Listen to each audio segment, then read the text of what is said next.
Hello student, welcome back to my channel learn with Sakshi. Student, I hope आप सभी बहुत अच्छे होंगे। तो स्टूडेंट, आज हम स्टार्ट करेंगे एक्सरसाइज 3.2। हम कर रहे हैं क्लास 10th का मैथ। स्टूडेंट, चैप्टर का नाम है pair of linear equation in two variable. First question में स्टूडेंट हमें क्या दे रखा है, solve the following pair of linear equation by the substitution method. तो स्टूडेंट, जिन बच्चों ने इंट्रोडक्शन वीडियो नहीं देखा है तो एक बार जाके प्लीज़ इंट्रोडक्शन वीडियो को देख लें। उसमें सब्स्टिट्यूशन मेथड के बारे में ऑलरेडी बता चुकी हूँ।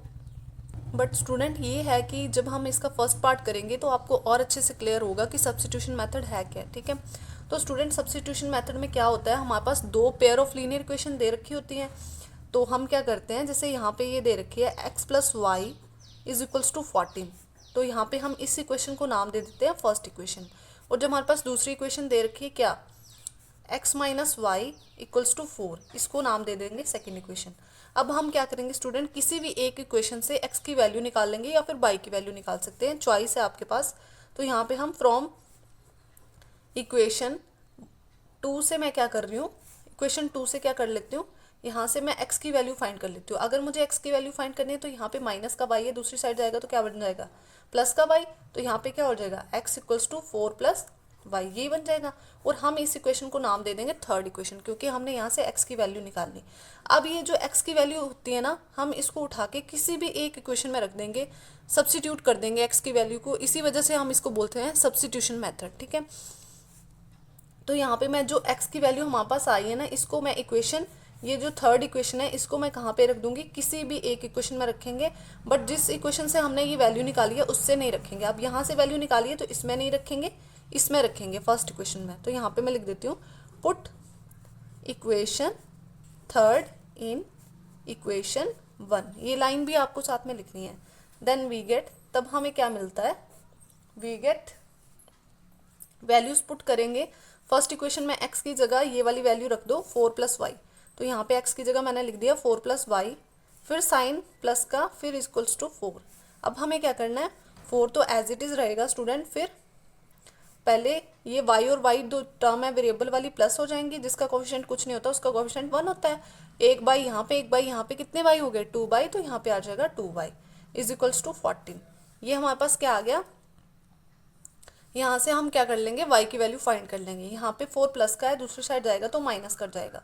तो यहाँ पे आ गया 2y is equals to 14 minus 4, यही आएगा ना स्टूडेंट। अब 14 में से 4 चला जाएगा तो हमारे पास कितना बचेगा स्टूडेंट, 10 बचेगा। और इस साइड क्या रहेगा, 2y। हमें तो y की वैल्यू निकालनी है, इन दोनों इक्वेशन से x और y की वैल्यू फाइंड करनी है ना। तो y की वैल्यू हमारे पास क्या आ जाएगी, 2 यहाँ पे मल्टीप्लाई में दूसरी साइड जाएगा तो डिवाइड कर जाएगा। सो y इज इक्वल्स टू 10/2, यही आएगा। 2 1 ज़ा 2 एंड 2 5 ज़ा 10। तो यहाँ पे y की वैल्यू कितनी आ गई student, y is equals to 5। y की वैल्यू हमारे पास 5 आ गई है। अब जो y की वैल्यू हमारे पास आई है, इसको हम ऐसे बॉक्स में डाल देते हैं कि ये हमारे पास क्या है, y की वैल्यू है। ठीक है, अब हम क्या करेंगे, पुट दिस y की वैल्यू, ये जो y की वैल्यू हमारे पास आई है ना, इसको हम, ये जो x की वैल्यू हमने निकाली थी ना यहाँ पे, इसको इक्वेशन थर्ड नाम दिया है, इसमें पुट कर देंगे। तो यहाँ पे एक लाइन लिखेंगे, put value of y in equation, किसमें रख देंगे, थर्ड में रख देंगे, थर्ड इक्वेशन में रख देंगे। तो हमारे पास क्या आएगा, सॉल्व करते हैं। इक्वेशन थर्ड में रख दो स्टूडेंट। यहाँ पे है हमारे पास इक्वेशन थर्ड, क्या है equation third, x equals to 4 plus y, ये हमारे पास इक्वेशन थर्ड। इसमें रख दो y की वैल्यू, y की वैल्यू कितनी आई है, 5 आई है। तो x is equals to 4 plus y की जगह 5 रख दिया। ऐड करेंगे तो कितना हो जाएगा, x इक्वल्स टू 9 हो जाएगा। तो स्टूडेंट, हमें क्या करना होता है, यहाँ से x और y की वैल्यू ही तो फाइंड करनी होती है। तो ये जो दो हमारे पास x और y की वैल्यू आ गई ना, इसको हम बोल रहे हैं आंसर। यही दो चीज़ें तो फाइंड करनी थी। तो स्टूडेंट, बहुत इजी है ये सब्स्टिट्यूशन मेथड। आई होप आपको यहाँ से क्लियर हो गया है। क्या करते हैं हम, हमारे पास पेयर ऑफ लीनियर इक्वेशन रहता है, हम किसी भी एक इक्वेशन से क्या कर लेते हैं, एक्स की वैल्यू फाइंड कर लेते हैं या फिर वाई की भी कर सकते हैं, चॉइस है आपके पास। तो मैंने यहाँ से सेकंड इक्वेशन से एक्स की वैल्यू निकाली। अब जिस इक्वेशन से वैल्यू निकाली होती है उसमें हमें पुट नहीं करनी होती है, उससे अलग जो नेक्स्ट इक्वेशन होती है उसमें पुट करनी होती है। तो मैंने फर्स्ट इक्वेशन में पुट कर दी। फर्स्ट इक्वेशन पे पुट करने पे हमारे पास y की वैल्यू आ गई, और जो y की वैल्यू आई थी तो वो हमने जो x की वैल्यू निकाली थी उस पर रख दी। बस इतना सा काम है सब्स्टिट्यूशन मेथड में। तो आई होप आपको फर्स्ट पार्ट क्लियर हो गया हो। अगर फिर भी कोई डॉट और क्वेरी है तो आप स्टूडेंट कमेंट सेक्शन में मेरे से पूछ सकते हैं। और अगर आपको समझ आ रहा है तो चैनल को सब्सक्राइब कर लें प्लीज़। करते हैं इसका नेक्स्ट पार्ट। तो स्टूडेंट हमारे पास नेक्स्ट पार्ट में क्या दे रखा है, s minus t equals to 3 और सेकेंड इक्वेशन दे रखी है s by t plus t by 2 equals to 6। हमारे पास दो इक्वेशन है स्टूडेंट, तो हम क्या करेंगे, पहले एक इक्वेशन को नाम दे देंगे फिर सेकेंड इक्वेशन को नाम देंगे। तो मैं यहाँ पे लिख रही हूँ s minus t equals to 3, इसको दे दिया इक्वेशन 1 नाम। अब सेम इसी तरह से ये जो हमारे पास सेकंड इक्वेशन है ना, इसको थोड़ा क्या कर लेते हैं स्टूडेंट, ये फ्रैक्शन में है तो थोड़ा इसको सिंप्लीफाई कर लेते हैं। तो ये है हमारे पास s upon t plus t upon 2 is equals to 6 है। तो इसको सिंप्लीफाई करेंगे तो क्या बन जाएगी, ये एलसीएम ले लो स्टूडेंट, यहाँ पे एलसीएम आ जाएगा हमारे पास 6। इसके नीचे 6 बनाने के लिए हमें 2 से मल्टीप्लाई करनी पड़ेगी, तो ऊपर भी 2 से मल्टीप्लाई करेंगे। तो नीचे तो मैंने 6 ऑलरेडी लिख ही दिया है, तो एस प्लस 2 कितना हो जाएगा, 2s हो जाएगा। प्लस का साइन आएगा बीच वाला, फिर यहाँ पे देखो यहाँ पे 2 है, तो यहाँ पे 6 बनाने के लिए नीचे 3 से मल्टीप्लाई करनी पड़ेगी, तो ऊपर भी 3 से मल्टीप्लाई करेंगे। तो t को 3 से मल्टीप्लाई की तो यहाँ पे आ गया 3t इज इक्वल्स टू 6। यही है हमारे पास। अब स्टूडेंट हम क्या कर लेंगे, क्रॉस मल्टीप्लाई कर लेंगे, जिसके नीचे कुछ नहीं होता उसके नीचे 1 होता है। तो ये क्या हो जाएगा, इसके साथ मल्टीप्लाई हो जाएगा और 1 के साथ इसको मल्टीप्लाई करेंगे तो इक्वेशन एज इट इज रहेगी। तो यहाँ पे आ गया 2s plus 3t as it is equals to 6 6 ज़ा 36। अब ये इक्वेशन सिंप्लीफाई होगी, मैंने इस इक्वेशन को नाम दे दिया सेकंड इक्वेशन। अब किसी भी एक इक्वेशन से हम s या t की वैल्यू निकाल लेंगे। तो इक्वेशन सिंपल लगती है उससे निकाल लेते हैं। तो मैं क्या कर रही हूँ, यहाँ पे फर्स्ट इक्वेशन से s की वैल्यू निकाल लेती हूँ। तो यहाँ पे लिख रही हूँ मैं फ्रॉम इक्वेशन 1 s की वैल्यू कितनी आ जाएगी स्टूडेंट हमारे पास, यहाँ पे माइनस का t है, दूसरी साइड जाएगा तो क्या बन जाएगा, प्लस का t बन जाएगा। So s is equals to 3 plus t, ये बन जाएगी s की वैल्यू। तो ये हमारे पास बन गई इक्वेशन थर्ड। अब हम इस इक्वेशन को कौन सी इक्वेशन में पुट कर देंगे, सेकेंड इक्वेशन में पुट कर देंगे। तो यहाँ पे मैं लिख देती हूँ पुट इक्वेशन थर्ड, जो थर्ड इक्वेशन है उसको सेकंड इक्वेशन में पुट कर दो इन इक्वेशन सेकंड इक्वेशन में पुट करके हमारे पास क्या आएगा, देन वी गेट, क्या आएगा हमारे पास, कर लेते हैं सॉल्व। 2s की जगह क्या लिखेंगे हम, 3 प्लस t, ये लिखेंगे, फिर प्लस का sign 3t is equals to 36। Multiply करेंगे, अंदर पहले 3 से होगा तो 2 3 ज़ा 6, फिर अंदर t से होगा तो 2t बन जाएगा, प्लस का साइन आएगा 3t आ जाएगा इज इक्वल्स टू 36। हमें तो t की वैल्यू निकालनी है स्टूडेंट। तो यहाँ पे देखो वेरिएबल वाली टर्म आपस में प्लस हो जाएंगी, यहाँ पे बन जाएगा 5t और यहाँ पे ये प्लस का 6 है, दूसरी साइड जाएगा तो माइनस का 6 बन जाएगा, ऐसे ही होगा। अब हमारे पास कितना आ गया, 5t is equals to 36 minus 6 कितना हो गया, 30 हो गया। हमें किसकी वैल्यू चाहिए, t की। 5 यहाँ पे मल्टीप्लाई में दूसरी साइड जाएगा तो डिवाइड कर जाएगा, 5 6 ज़ा 30, तो यहाँ पे t की वैल्यू कितनी आ गई, 6 आ गई। अब मैं इस 6 को बॉक्स में डाल देती हूँ ताकि आपको क्लियर रहे, ये हमारे पास t की वैल्यू आ गई। अब जो हमारे पास t की वैल्यू आई है ना, इसको कौन सी इक्वेशन में पुट कर देंगे, यहाँ पे जो हमने s की वैल्यू निकाली थी ना, यहाँ पे पुट कर देंगे। तो यहाँ पे लिख देती हूँ put value of t equals to 6 in equation third equation में पुट कर दो।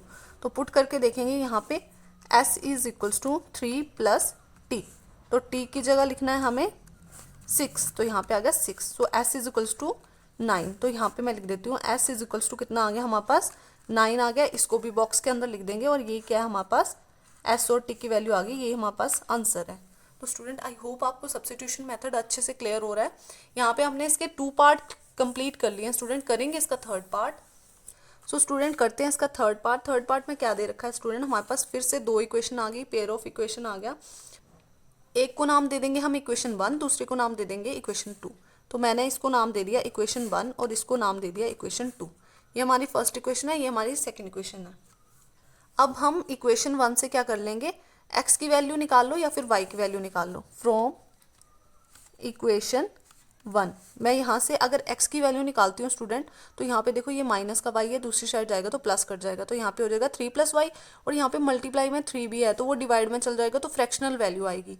तो हम यहाँ पे क्या कर लेते हैं, x की जगह y की वैल्यू निकाल लेते हैं। तो मैं यहाँ पे लिख देती हूँ फ्रॉम इक्वेशन 1 से क्या करेंगे, हम y की वैल्यू निकालेंगे। 3 क्या हो जाएगा हमारा, यहाँ पे चल जाएगा और y हमारा यहाँ पे चल जाएगा। y माइनस का है, दूसरी साइड जाएगा प्लस का हो जाएगा, और 3 प्लस का है, दूसरी साइड आएगा तो माइनस का हो जाएगा। तो यहाँ पे प्लस का y रहेगा और 3x माइनस 3 हो जाएगा, ऐसे ही रहेगा ना। अब यहाँ पे हमने y की वैल्यू निकाल दी स्टूडेंट, हम इसको क्या कर देंगे, एक इक्वेशन का नाम दे देंगे कि ये हमारे पास थर्ड इक्वेशन आ गई। अब हम थर्ड इक्वेशन से जो y की वैल्यू आई है उसको किस इक्वेशन में रख देंगे, सेकेंड इक्वेशन में रख देंगे। तो यहाँ पे मैं लिख देती हूँ put equation third in equation second equation में रख दो। देन वी गेट, हमें क्या मिलता है, पुट करके देखते हैं 9 इंटू एक्स तो हमने फाइंड नहीं किया है, हमने तो y की वैल्यू फाइंड की है। तो 3 इंटू वाई की जगह रखेंगे 3x माइनस 3, वाई की जगह क्या रख दिया 3x माइनस 3 रख दिया, इज इक्वल्स टू 9। सिंप्लीफाई करेंगे स्टूडेंट इसको, तो 9x तो एज इट इज़ रहेगा, साइन आएगा माइनस का, ब्रैकेट सॉल्व करेंगे 3 3 ज़ा 9x हो जाएगा, फिर दूसरी टर्म से भी मल्टीप्लाई होगा, साइन देख लो माइनस माइनस प्लस हो जाएगा, 3 3 ज़ा 9 हो जाएगा, इक्वल्स टू 9 हो जाएगा।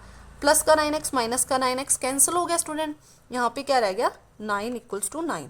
तो स्टूडेंट यहाँ पे ना, यहाँ पे तो कोई सोल्यूशन ही नहीं आया, यहाँ पे तो x की वैल्यू ही नहीं आई, यहाँ पे तो हमें x की वैल्यू फाइंड करनी थी।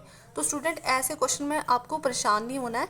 इस क्वेश्चन का मतलब है कि हमारे पास जो x की कोई वैल्यू नहीं आई है, देती हूँ not a specific solution, not a specific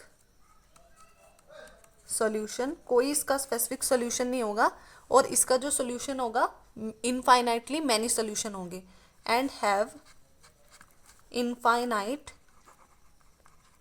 many solution.